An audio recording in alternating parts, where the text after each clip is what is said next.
Rayburn Reservoir and the $137,000 Texas Invitational. The competition is tough, as are the conditions, but regardless of how tough it is, one Bassmaster here today is going to be $32,000 richer. The angler who puts together the perfect winning pattern under changing conditions. You'll also see a come from behind last-minute charge in 20 minutes that just about changes everything. It's a great tournament with some of the most classic seasonal pattern fishing.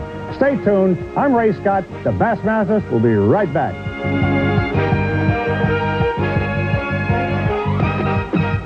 Sam Rayburn Reservoir near Jasper, Texas, and the first day of the BASS Texas Invitational. For many of the 290 Bassmasters competing here, this is their favorite lake, and for a simple reason. The fishing is good, oftentimes great. And the bigger, heavier bass this lake is known for can quickly add the pounds and ounces to the angler's total weight of bass for the year. Weight that makes the difference in qualifying for the Bassmasters Classic, the World Championship of Professional Bass Angling. The time now is late March, and up until a day or so ago, the bass were in the shallows, many on the spawning beds. But a cold front has moved through, and the lake is being drawn down. Falling water and colder temperatures are a bad combination. The bass in extremely shallow water will back off with the colder receding water. The bass that stay become more cautious, more finicky in their feeding. As in most BASS tournament competitions, the anglers who can adapt to changing conditions are the ones who will collect the biggest paychecks. The approach of many of the anglers fishing this tournament is different from previous years. The regulations now state the competitors can bring 5 14-inch bass to the scales. Previously, they were allowed to weigh in 7 12-inch fish. The change means the competitors must fish for better quality bass and not rely on numbers of smaller fish as in other tournaments. This means different approaches, but regardless of angling techniques, someone always bags the bass. Ron Sheffield from Arkansas with a bag full of bass. My friend, Ron, I just want to be able to have my picture taken with you. Lay them on the scale. We got a new leader, folks. I'm taking the best, right? All right, the weight? 21 pounds even. Boy, look at here. All right, by the way, reach in and pull out the largest bass and hold it up for these folks over here to see. Look here, folks. There is a Texas killer.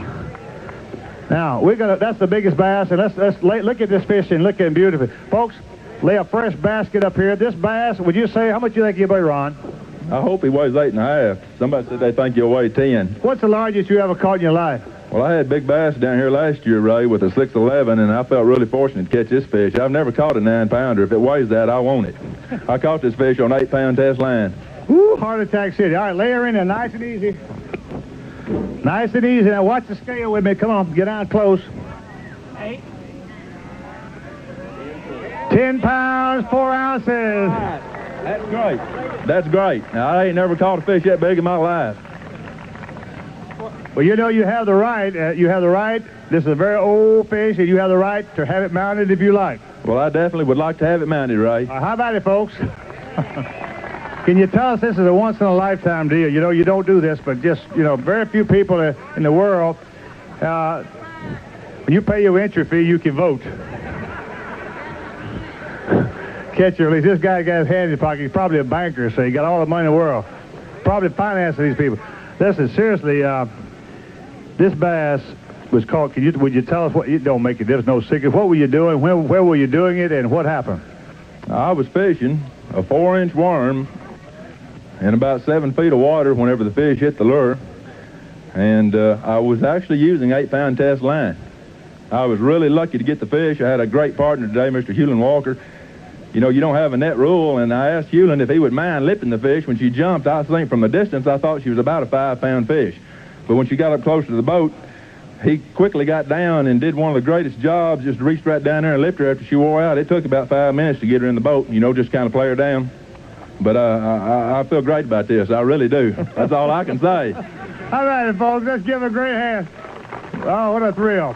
And how does last year's Texas Invitational winner feel about what's happening? A lot of different things were happening today as far as the way the fish position compared to other years when we were down here. In past years, the fish would be just about in a designated place in the cover. You knew exactly where you'd have to cast in order to catch them.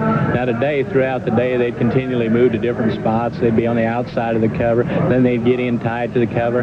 They'd be on the bottom, then they'd be up right underneath the surface. So you had to continually adjust your cast and try to just more or less guess and just try to catch an isolated fish here and there. In fact, a couple of the fish I caught, I even saw hit the bait. So fishing's not real good, but if you go out there and work hard and just try to cover a lot of water, doing a lot of different things, I feel you can catch a limit. Stay tuned as a different technique proves itself the second day. The Bassmasters will be right back. But one angler who established an earlier shallow water pattern is still fishing it with success.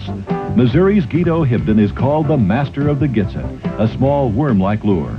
He presents it sight fishing, casting to shallow, visible bass. A problem that Guido readily admits he faces with his small lure and light 8-pound test line is the probability of losing fish. There's just so much you can do with light line and big bass in the bushes. But one thing's for sure, you can't get them out of the cover unless first you get them on. And getting them on is a problem for the first day leader, Ron Sheffield. Not only is the high wind hampering his efforts with the small worm he's fishing in open water, but also the cloud cover is a problem. When the sun's up and skies clear, bass will tend to stick tighter to the cover. With lower light conditions, the bass tend to roam away from the cover. But someone always brings bass to the scales. Guido Hibden, folks. Guido had 16 pounds and 9 ounces yesterday. Today brings in a limit, another limit of bass. 10 pounds, 5 ounces for Guido Hibden. Guido, now that's double duty. You and the boy, your son, Dion, were both in the top 20 yesterday, and this is your third place yesterday. This ought to hold you up there pretty close. I hope so. I didn't fish real good today. I don't know what happened. I broke off a couple of fish that there was no call to break off, and you don't win tournaments by losing them easy ones. Yeah, we got one more day, Guido. Thank you very much. And for some, the fishing's so tough, they can't even catch them in a boat. The top positions are crowded this last morning of the Texas Invitational. Guido Hibden leads, but he knows many of his shallow bass have backed off. Ron Sheffield is having problems getting the bites he needs.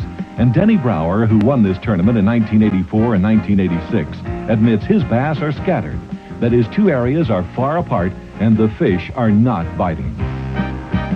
Although there are bass all over this lake, it's important to understand the seasonal changes of Rayburn. The lake fluctuates about 7 or 8 feet during the year, lowest in the summer. At that point, hydrilla, a grass-like weed, grows. Any hump or ridge out of the water when the lake is low does not have the hydrilla, nor does the exposed shoreline as a result of the lower water level. When the water goes back up, the hydrilla starts at a depth of about 7 feet, leaving bald spots on the humps and ridges and creating a second shoreline as far as 200 to 300 yards from the bank. Many of these post-spawn bass relate to that second or false shoreline, like this Bassmaster's fish. White Shoes Touring is leading this tournament with about 11 pounds. Am I right? 35 total. 35 pounds total. Now, for David Horton here, he's got to have 11 pounds, and if he has it, he'll pull into the lead. He needs 11 pounds, 7 ounces to pull into the lead. Bingo. 13 pounds, 12 ounces. Now, you're in the lead. You just pulled ahead of White Shoes Torian. Well, there's a lot of awful good fishermen still out there, so we'll just have to wait and see. You got to sweat another 2 flights. I know it, and most of them that were catching them are in those other 2 flights, so we'll just have to hang around and see what happens. Well, get some of those fat people to sit on your feet because you're shaking right now. You're so nervous. Hold up a couple of the bigger bass. Yeah, these bass are all about the same. They're just beautiful fish. I want to tell you. They're nothing. They're all 2.5 pounds or so. Hold them up close together. Look at that. Aren't those nice? Come down this way. Let's give them a nice hand, folks. This is come from behind fishing. Find out about your fishing. David, we want to take, if we may, just a second of your time and ask a question because we've got hundreds and hundreds of people here from all around this part of the Texas and Louisiana fascinated by what's happening and curious to know what you did as far as the lure and the technique to catch these bass. I was fishing about 7 to 10 feet of water on the inside grass lines, throwing a crankbait, and then when I would catch one, I would throw a marker out and fish all around that area with a worm. Usually could pick up another fish or two doing that. The fish were pretty well bunched up once you found them. They were difficult to find a lot of days. You really had to work a lot and cover a lot of water, but once you found the right little spot, you could catch several fish right quick. Which crankbait were you using? I was using a number 9 shad wrap, one of those great big crankbaits, running it real slow and just kind of ticking the top of that moss with it. No, that's great. Well, we appreciate it. Good luck, and we'll be sweating with you. Thank you. All right. There you go, folks. A nice hand, great fisherman, and a great sport, Dave Horton. And always to be reckoned with, Roland Martin. He needs 20 pounds, 5 ounces to tie the lead. Now, folks, Roland Martin in classic form has a magnificent stringer bass. Maybe the biggest of the day. Who knows? But this man has won more honors and won more tournaments than anybody we know of, plus is all-time money winner of the world. He had 2 mediocre days and laying back in, 40th place, Cobb? 35th place. What's he got to have to put in the lead? 20 pounds, 5 ounces will tie the lead. 20 pounds, 5 ounces. What's the scales? 18 pounds, 12 ounces. Let's give a nice hand, folks. I'll tell you, maybe. You said he's still looking. 18, 12. Okay. All right, reach in and get a couple of those pretty bass. Folks, he's got, this is Roland Martin style. He's a guy that pulls more rabbits out of more half to pull those back. Look here, folks. Hold them up right nice and high where the cameras can see. Roland, it's over, and you've come up from out of sight to just within inches of the lead. Tell us with a whisper what lure you were using and quickly the technique. Well, about an hour ago, I had one fish. I pulled up to a little willow clump that George Smith and Richard Vance and I had been fishing near the Black Forest. And I said, well, we might catch one here. Anyway, I went around that thing. In 5 minutes, I had 3 of these big ones, and then in one more pass, I had the other. So I caught them all in 20 minutes. I don't want to hear any more.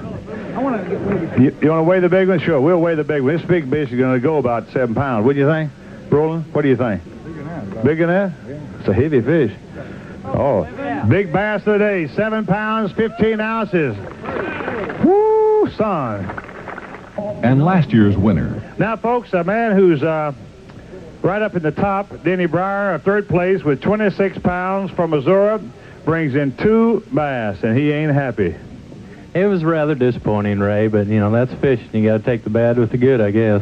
You weighed today 3 pounds, 7 ounces. That's not going to do it. I had the feeling that you might blow this thing away with another one of your come-from-behind victories, and you being the winner in 1984 and 1986, I just thought you had it all together. Well, this lake's been awful good to me. I can't complain if I never get another bite here, that's for sure. But I did try to win the tournament today. I wasn't, going to sit around and catch another 8 pounds like yesterday. And by doing that, you're very subject not to get a bite. And I might be fortunate I just caught the 2 I did. You know who's leading this tournament right now, don't you? No, I really don't. Bob Cobb, am I correct? David Horton is leading by how many ounces and pounds? 37 pounds, 2 ounces. Well, David Wharton is probably one of the finest fishermen that's ever fished this lake. He guides here, and he knows it very well, and he's been long overdue to win a tournament here. He's been close several times, and I know he is real disappointed, and I took it away from him once or twice before, and I would really like to see him win it. He's a good man. Thank you a lot, Denny Brauer. We'll see you next trip around. And the Texas Invitational champion. David, I want to tell you how pleased we are for you, and you've been deserving this a long time. Well, it's been a long time coming. It really feels good to finally win one of these tournaments, and especially to win it here on Sam Rayburn. This lake has been a big part of my life for a long time, and I really love it. It feels great to win a tournament, and do it on a home lake is even better. Dave, you realize that you don't have to apologize for fishing a home lake, because you fish with us from coast to coast, and every tournament you're there, and you're always in the money virtually every time, and we're proud of the fine job you've done, and if you're going to win one, you might as well win one close to home so all your kin folks and everybody else can enjoy the spoils of your victory. Well, that's very true, and without a lot of support from family and friends, you know, we can't do all this. We can run around all over the country fishing. My wife really supports me, and I appreciate that. I love her. Her name's Ann, and we get along great. But if she lets you fish that much, she deserves it. Nice hand, folks. We appreciate it very much. Dave Horton, we'll see you later. All right. By the way...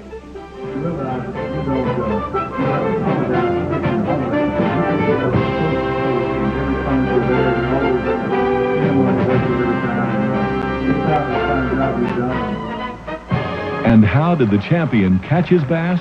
Dave Horton, you've just won this fantastic tournament, your first tournament ever be won here on this lake, Sam Rayburn. But I think something unique has happened. I've just understood earlier that you use a technique we've never seen, and that's going out here and fishing a special area of 7, 8 foot of water and sweeping that bait a long diving bait. Is this the bait you're using? Right. It's a number 9 Rapala shad wrap is what it is. Well, tell us what you were doing and how deep the water was and so forth. I was fishing about 7 to 8 feet of water in a big moss flat, basically, was what I was fishing. It was the fluctuation in the lake here is about 7 or 8 feet through the year, and the moss will grow. Well, does not grow in less than 7 feet of water. And basically, this time of the year, it's a good pattern to get right on the inside moss line and fish with a crankbait and a worm. Okay, so you're going down to about fishing with a moss that's down about 7 feet, and you're throwing this crankbait, long cast. Show us how you were cranking it. Well, I was making as long a cast as I could with a crankbait and cranking it down to try to get it to just barely touch the top of the moss. And then when I got it down there, I was just kind of sweeping it and letting it stop and kind of bump the moss and then float back up and then kind of bump it again. Okay, then you caught a fish, you boated that fish, and then what happened? I was keeping this marker right up by me. Now, this marker is a piece of lead on a floating deal that you use to mark a spot, eh? Right. I was fishing out in the lake, really about 400 yards from anything that I could line up on, so I needed something to keep me right in the area where the fish were. So as soon as I got a bite, you know, I kept the marker right here, and as soon as I caught a fish or had a bite, I would just kick it over, and then I would have some kind of reference point as to where the fish were located. Okay, so you would know that the fish from this marker buoy, the fish you caught was right out in here, right. And you would then do what? Well, I would continue to fish the crankbait in that area for probably 15 or 20 casts, and then I'd pick up a worm and throw around in the same area. And it worked. It dang sure did. Yes, you're the winner of this affair, and that technique, I don't know, it's been used in the fashion for years, but the marker buoy is a very important element of your success because it gave you a reference point as to where you were catching those fish. Absolutely, yes. Every fisherman should remember that. They should, definitely. Mighty good. Don't run off and leave your fish when you get a bite or two.